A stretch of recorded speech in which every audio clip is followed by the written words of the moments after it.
d'en apprendre plus sur le droit? Besoin de réviser une notion? Alors bienvenue sur ce podcast dédié au droit par Hélène et Philine. Bienvenue au bon endroit. Et bienvenue dans ce nouveau podcast Approfondir. Aujourd'hui, nous allons aborder un thème très pénal. Nous vous prévenons qu'il pourra heurter les personnes très sensibles, notamment qui auraient déjà vécu ce genre d'infraction, car nous allons aborder le thème des violences sexuelles. Les violences sexuelles sont au centre des législations actuelles et des politiques pénales. Récemment, il y a eu de nombreuses lois pour pallier les vides législatifs sur ce sujet ou pour durcir les infractions, notamment concernant certains types de victimes. On peut citer les lois du 21 avril 2021 qui renforcent la lutte contre les violences sexuelles sur les mineurs, ou la loi du 3 août 2018 qui allonge la prescription et durcit les peines des violences sexuelles, notamment sur les mineurs, encore une fois. Il est important pour nous de faire ce podcast car il nous apparaît primordial que d'une part chacun puisse reconnaître ce qui est une violence sexuelle réprimée ou non, notamment au vu de la législation récente, tout simplement pour les éviter, et d'une autre part que toutes les personnes qui sont victimes de ces violences connaissent les moyens à leur portée pour agir. Nous n'allons pas procéder ici à un cours de droit pénal spécial purement théorique, mais nous allons aborder le thème sous une approche plus concrète afin de reconnaître les infractions, leurs spécificités et leur répression. Enfin, au vu de la législation récente, nous diviserons l'atteinte sexuelle commise sur le majeur et l'atteinte sexuelle commise sur le mineur. D'abord, l'atteinte sexuelle commise sur le majeur. Alors, cette atteinte peut avoir plusieurs formes. La plus médiatisée est sans doute le viol. Donc le viol peut être commis par un homme sur une femme ou inversement. Il n'y a pas de distinction législative et il faut savoir que malgré une obligation d'avoir des relations sexuelles avec son conjoint, le viol entre époux est réprimé de la même manière que n'importe quel autre viol. Le code pénal nous indique que le viol est tout acte de pénétration sexuelle, de quelque nature qu'il soit, ou tout acte bucco-génital commis sur la personne d'autrui ou sur la personne de l'auteur par violence, contrainte, menace ou surprise. Alors, si ce n'est pas déjà assez clair, et pour en venir quelques instants au détail, le viol concerne donc tout acte de pénétration sexuelle, et en jurisprudence, on ne distingue pas selon que ce soit par un organe sexuel, toute autre partie du corps ou par un objet à connotation sexuelle. Cela regroupe également tout ce qui concerne cunnilingus ou fellation forcée, et que la fellation soit pratiquée ou subie par la victime. Ensuite, on a les moyens utilisés pour cet acte, que sont la violence, la menace, la contrainte ou la surprise. Vous remarquerez donc que le code pénal ne parle à aucun moment d'absence de consentement. C'est pourtant un mot qu'on entend dans la bouche de tous les médias. Le droit français, en réalité, n'aborde pas le viol par le consentement ou non de la victime, mais par l'acte de l'auteur. On peut penser que cela peut pallier des difficultés quant à la réalité des consentements. Donc le législateur se concentre sur le fait de savoir s'il y a eu violence, menace, contrainte ou surprise. Alors, ces mots se ressemblent un peu tous, mais ils renvoient à deux réalités. Donc, d'une part, on a la violence, la contrainte et la menace. Ils représentent un consentement forcé.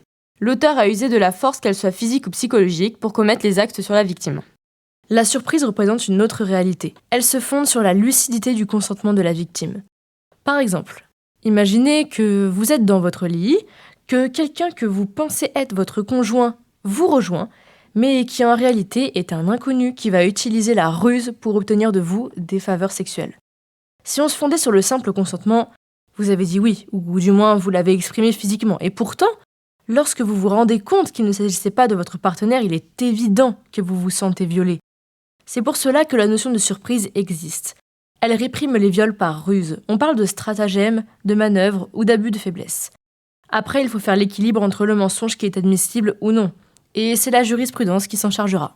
Inévitablement, en droit pénal, il faut se pencher sur ce qu'on appelle l'élément moral, après avoir vu l'élément matériel, même si on a dit qu'on n'allait pas faire un cours de droit pénal spécial classique. Mais tout de même, c'est à savoir, pour qu'il soit accusé de viol, l'auteur doit avoir eu la volonté de commettre l'acte avec la conscience de commettre un acte de nature sexuelle. Et oui, parce qu'il y a des affaires où l'intention de la pénétration par autre chose qu'un organe sexuel en général n'était pas sexuelle, mais par exemple dans le but d'extorquer de l'argent à quelqu'un. On partira plus sur une qualification d'extorsion avec la circonstance aggravante d'acte de torture et de barbarie. Il faut également savoir que parfois, quelqu'un est en train de commettre un viol aux yeux de la victime, mais n'en a pas du tout eu l'intention, notamment si la victime a eu un comportement trop ambigu, ce qui peut malheureusement placer l'auteur en situation d'erreur. Mais la simple passivité de la victime ne constitue en aucun cas un comportement justifiant une erreur sur le consentement. C'est surtout le cas de la personne, par exemple, qui consent à des pratiques sexuelles violentes, qui se rétracte pendant l'acte sans que l'auteur n'ait pu avoir conscience de cette rétractation en vue de l'accord antérieur de la victime. Pour finir avec la répression du viol, il faut savoir que le viol est soumis à la preuve libre, donc la preuve par tout moyen, et le viol est puni de 15 ans de réclusion criminelle avec différents stades d'aggravation qui peuvent aller jusqu'à la perpétuité lorsqu'il est accompagné d'actes de torture et de barbarie. Le délai de prescription du viol, c'est-à-dire le délai pendant lequel la victime peut déposer plainte, est de 20 ans à partir de la commission de l'acte. Il faut savoir que toutes les infractions sexuelles ne sont pas des viols. Il est vrai que le terme de viol est un terme générique assez fréquemment utilisé par les médias pour regrouper les violences sexuelles de manière générale, mais législativement parlant, vous savez désormais que tout ce qui n'est pas pénétration sexuelle n'est pas un viol. On parle alors d'agression sexuelle. Ce sont toutes les atteintes hors pénétration et hors atteinte morale. Il y est donc nécessaire de constater un contact corporel qui présente une nature objectivement sexuelle. La jurisprudence a eu l'occasion de préciser en 2021 qu'il s'agit donc évidemment du contact ou d'un attouchement d'une partie sexuelle, mais également d'une partie non sexuelle mais dans un contexte sexuel. Dans cette affaire, il s'agissait de quelqu'un qui touchait le mollet d'une autre personne mais tout en se masturbant. Le gros point commun avec le viol, c'est la manière de commettre l'acte, c'est-à-dire par violence, contrainte, menace ou surprise. On vous renvoie donc à toute cette partie puisque c'est exactement la même chose pour les agressions sexuelles. Après, du côté de l'auteur, c'est similaire au viol, puisque pour être accusé, il faut qu'il ait eu la volonté de commettre l'acte en ayant conscience de son caractère agressif et sexuel et de l'absence de consentement de la victime. Mais en général, cette conscience est directement tirée du caractère sexuel de l'acte. Pour ce qui est de la répression, c'est une infraction punie de 5 ans d'emprisonnement et de 75 000 € d'amende, puisqu'il s'agit d'un délit qui sera aggravé si l'acte est commis sur un mineur à 10 ans d'emprisonnement et de 150 000 € d'amende. Alors, avant de passer aux mineurs, il y a également des infractions sexuelles moins sous le feu des projecteurs, on va dire. Donc, on a le harcèlement sexuel qui consiste soit en des propos ou comportements répétés, imposés et avec connotation sexuelle, implicite ou explicite, soit toute forme de pression, même sans répétition, pour obtenir un acte sexuel en vue d'un avantage ou pour éviter un dommage. Il est évident que le caractère dégradable et humiliant de ces actes justifie sa répréhension, et d'ailleurs la volonté de l'auteur n'est même pas un problème, puisque cette volonté est elle-même tirée du comportement de celui-ci. Le harcèlement sexuel est condamné à 2 ans d'emprisonnement et 30 000 € d'amende. L'exhibition sexuelle est également une infraction sexuelle assez méconnue. Il s'agit ici d'un comportement public et non d'un contact. Ce comportement suppose la nudité d'une partie du corps de l'auteur, ou d'ailleurs la simple simulation d'un acte sexuel, même sans nudité. Cela doit se faire en présence d'un public pour être répréhensible, puisque ce qui est réprimé, c'est le fait d'imposer son comportement à la vue d'autrui. Il faut donc qu'au moins une personne ait effectivement vu l'acte dans un lieu public. Ce qui est intéressant dans cette infraction, ce sont les faits justificatifs, qui font qu'une personne qui la commet peut ne pas être poursuivie. On pense notamment aux militantes féministes qui manifestent seins nus. 2 affaires sur ce thème sont assez connues car elles ont donné lieu à 2 solutions différentes. Alors, la première affaire concerne une femme qui s'est introduite dans une église accueillant du public. Elle s'était dénudée et avait simulé l'avortement de Jésus en utilisant des organes d'animaux. Et bien pour elle, la Cour de cassation a retenu la qualification d'exhibition sexuelle car elle avait l'intention de rendre publique la partie de son corps dénudé et que son acte de liberté d'expression est venu entraver de manière disproportionnée la liberté de religion des personnes présentes dans l'église au moment de l'acte. En revanche, une autre femme était venue se dénuder au musée Grévin à Paris avec des inscriptions sur la poitrine et avait d'ailleurs planté un pieu dans la poitrine de la statue de Vladimir Poutine. Mais cela relève d'atteinte aux biens. Pour elle, la Cour de cassation a considéré qu'il s'agissait d'une démarche de protestation politique compte tenu du contexte et qu'elle ne portait atteinte à aucune liberté. Donc il aurait été attentatoire à son droit à la liberté d'expression d'être condamné. Concernant les peines, c'est 1 an d'emprisonnement et 15 000 € d'amende pour l'exhibition sexuelle. Passons ensuite aux atteintes sexuelles sur mineurs. Il est nécessaire de consacrer une partie entière à cette question, notamment car la loi du 21 avril 2021 est venue totalement revoir les atteintes sur les mineurs pour créer un système spécifique de présomption. D'abord, il faut savoir que pour toutes les infractions que nous venons de voir, le fait de les commettre sur un mineur est constitutif d'une aggravation de peine. Ensuite, c'est là que ça se complique. Il faut savoir que quoi qu'il arrive, si un majeur fait un acte sexuel avec un mineur de moins de 15 ans, il pourra se voir condamné à une infraction qui n'est pas toujours la même selon les situations. Mais quoi qu'il arrive, avoir une relation sexuelle avec un mineur de moins de 15 ans lorsqu'on est majeur est répréhensible. Il faut d'abord se pencher sur les infractions sexuelles classiques que l'on vient de voir. Elles nécessitent, comme nous l'avons vu, soit une violence, une contrainte, une menace ou une surprise de la part de l'auteur. Eh bien, lorsque l'infraction, que ce soit un viol ou une agression, est commise sur un mineur, il y a une présomption de contrainte s'il y a une différence d'âge significative entre l'auteur et la victime et que le majeur fait figure d'autorité. Donc cette personne pourra être condamnable pour viol dans ce cas. En dessous de 15 ans, c'est considéré comme un abus de vulnérabilité, qui présume dans tous les cas le viol. Mais cela pourra même relever d'une autre catégorie. En effet, c'est la toute nouveauté de la loi de 2021. Il est désormais possible de condamner les auteurs d'infractions sexuelles sur mineurs sans qu'aucune contrainte, menace, violence ou surprise ne soit caractérisée. Autrement dit, même si la personne mineure a consenti à l'acte sexuel. Il y a cependant une distinction entre les mineurs de moins de 15 ans et de plus de 15 ans. Les mineurs de moins de 15 ans sont doublement protégés. D'abord, il faut savoir que le fait de commettre un acte sexuel sur un mineur de moins de 15 ans, lorsqu'on est majeur et qu'on a un écart d'âge d'au moins 5 ans avec la victime, même sans violence, contrainte, menace ou surprise, ça sera assimilé aux infractions de viol ou d'agression sexuelle, selon qu'il y ait eu pénétration ou attouchement. Ce sont des infractions dites autonomes, mais qui sont assimilées au viol ou à l'agression sexuelle, sans aucun élément de contrainte de la part de l'auteur.